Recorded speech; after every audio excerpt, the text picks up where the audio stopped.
అతని character analysis మనం చేసుకుంటే ఒక పేదవాడికి ఒక బార్బర్ని మిలీనియర్ చేయాలి అంటే అతని వీడియోస్ మీరు చూసుంటారు.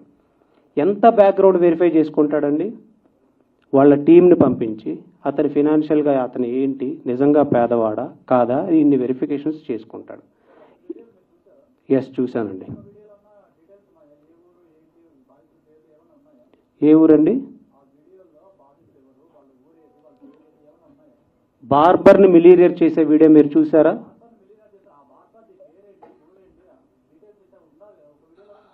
అది మీరు క్వశ్చన్ చేయాలి హర్షసాయిని. మీరు క్వశ్చన్ చేయాలి సార్. అది హర్షసాయిని మీరు క్వశ్చన్ చేయాలి. నేను చెప్తున్నా, ఇంత బ్యాక్గ్రౌండ్ అతను వెరిఫై చేసుకుంటాడు. ఒకళ్ళకి 5 లక్షలు దానం చేయాలంటే అతను చేసుకున్నాడు కాబట్టి, అలాగే తన ఫస్ట్ డెబ్యూ మూవీకి వీళ్ళ దగ్గర ఫినాన్షియల్ క్రెడిబిలిటీ ఉందా లేదా అని వెరిఫై చేసుకున్నాడు. ఫస్ట్ నన్ను చెప్పనివ్వండి. వెరిఫై చేసుకున్న తర్వాత మాత్రమే తను ఆ సినిమాలోకి ఎంటర్ అవ్వడం జరిగింది.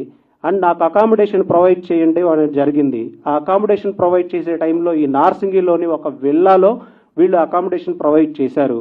ఆ విల్లాకి విక్టిమ్ని, ఇంకా షూట్ స్టార్ట్ అవ్వలేదు, స్క్రిప్ట్ అతని దగ్గర ఓన్లీ లైన్ మాత్రమే ఉంది. ఇప్పుడు స్క్రిప్ట్ డిస్కషన్స్ ఎలా జరుగుతాయో మీకు తెలుసు.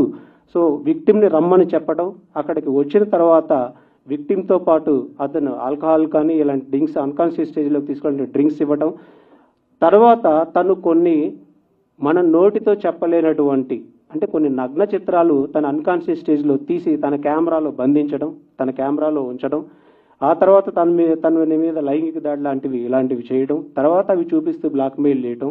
వాళ్ళ ఫాదర్ ఎప్పుడైతే తను లీగల్గా కంప్లైంట్ ఇవ్వాలి, డిఫెండ్ చేయాలి అనుకుందో, అల్టిమేట్ స్టేజ్లో ఇంకా ఈ వివాదాన్ని సర్దుమర్చాలి అనే ఉద్దేశంతో వాళ్ళ నాన్నగారితో మాట్లాడించి ఎలా అయినా సరే ఈ వివాదాన్ని ఇక్కడ సర్దుమర్చాలనే ఉద్దేశంతో వాళ్ళ నాన్నగారు ఒక ఫాల్స్ ప్రామిస్, మీరు సెలబ్రిటీ, తను సెలబ్రిటీ, మీరు ప్రొడ్యూసర్గా ఉన్నారు, ఈ సినిమా సక్సెస్ అవుతుంది, మీకు పెళ్లి చేస్తాను అనేటువంటి ప్రపోజల్ పెట్టడం, ఆ పెళ్లి అనే మాటతో నమ్మించి, ప్రేమ అనే మాటతో నమ్మించి సినిమాని ఇంత దూరం తీసుకొని రావడం, దాన్ని ఎలా షూట్ చేశారు, బ్లూ మ్యాట్ కూడా యూజ్ చేయకుండా ఎలా షూట్ చేశారు అనేది మీరు ఆల్రెడీ చూశారు.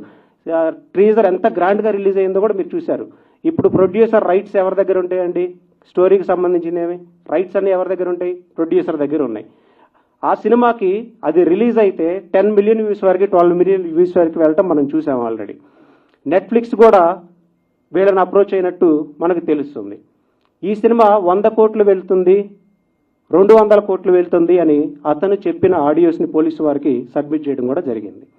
అతనికి ఆ నమ్మకం ఉంది కాబట్టి, ఆ లాభం ఏదో వస్తే ప్రొడ్యూసర్కి వస్తుంది, నేను చేస్తే నాకేంటి అనుకున్నాడు కాబట్టి, నాకు కేవలం రెమ్యూనరేషన్ వస్తుంది అనుకున్నారు కాబట్టి విక్టిమ్ని మళ్ళీ హెరాస్ చేయడం మొదలుపెట్టాడు. నాకు కాపీ రైట్స్ ఇవ్వండి.